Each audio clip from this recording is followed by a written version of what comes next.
എന്ത് മര്യാദകളാണ് സംസാരിക്കുന്നത്? ഈ രാജ്യത്തിന് നീറ്റ് വിഷയം ഉൾപ്പെടെയുള്ള നിരവധിയായ വിഷയങ്ങൾ ചൂണ്ടിക്കാണിച്ച് അത് പൊതുസമൂഹത്തിൽ വിദ്യാർത്ഥികൾ ഉൾപ്പെടെയുള്ളതുമായി സംസാരിച്ച് എന്താണ് എന്തടിസ്ഥാനത്തിൽ താങ്കൾ പറയുന്നത്? ഈ പറഞ്ഞ നരേന്ദ്രമോദി നടത്തിയ വിദേശയാത്രയുടെ കണക്ക് പറയണോ? താങ്കൾ കേരളത്തിലല്ലേ ജീവിക്കുന്നത്? ഈ പറഞ്ഞ പ്രതിപക്ഷ നേതാവ് ശ്രീ രാഹുൽ ഗാന്ധി എത്രയോ തവണ കേരളത്തിൽ വരുന്നുണ്ട്. അദ്ദേഹം ഇന്ത്യ രാജ്യത്തെ വിവിധ സംസ്ഥാനങ്ങൾ വിവിധ വിഷയങ്ങളിൽ ഇടപെടുന്നു. ഈ പറഞ്ഞ നീറ്റ് പരീക്ഷയുമായി ബന്ധപ്പെട്ട വിദ്യാർത്ഥികളോട് ഉൾപ്പെടെ ഏറ്റവും അടുത്ത ദിവസം കൂടിക്കാഴ്ച നടത്തിയല്ലോ. ഇതൊന്നും താങ്കൾ കാണാത്തതിന് താങ്കൾ ഇങ്ങനെ ഒരുമാതിരി BJP-യുടെ സൈബർ ഹാൻഡിലുകൾ പ്രചരിപ്പിക്കുന്ന ക്യാപ്സ്യൂൾ എടുത്ത് തോന്നിവാസം വിളിച്ചു പറഞ്ഞാൽ ഓരോ തെരഞ്ഞെടുപ്പ്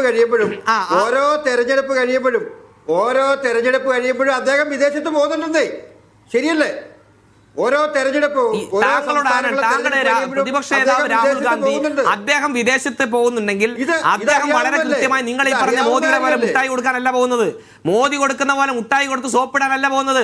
അദ്ദേഹം വളരെ കൃത്യമായി രാജ്യത്തെ ഈ ലോകത്തെ വിവിധ സർവകലാശാലകളിൽ ഉന്നതമായ സർവകലാശാലകളിൽ ഈ പറഞ്ഞ വിദ്യാർത്ഥികളുമായി സംവദിക്കാൻ, അവരുമായി ആശയവിനിമയം നടത്താൻ, ഈ രാജ്യത്തിന്റെ സ്ഥിതിഗതികൾ ഉൾപ്പെടെ ദേശീയ അന്താരാഷ്ട്ര തലത്തിലുള്ള പുരോഗതികൾ ഉൾപ്പെടെ അദ്ദേഹം മനസ്സിലാക്കുന്നതിനും പങ്കിടുന്നതിനും പഠിക്കുന്നതിനും വേണ്ടി ഉൾപ്പെടെയുള്ള കാര്യങ്ങളിൽ പോകുമ്പോൾ നിങ്ങളെപ്പോലെ ഇവിടെ പോയി ഈ പറഞ്ഞ ഫ്രണ്ടിന്റെ കൂടെ ട്രംപിന്റെ കൂടെയൊക്കെ കെട്ടിപ്പിടിച്ച് ആലിംഗനം ചെയ്ത് മുട്ടായി കൊടുത്ത് മറ്റേ ഈ സോപ്പിട്ട് നടക്കുന്ന പരിപാടിയല്ല നടക്കുന്നത്.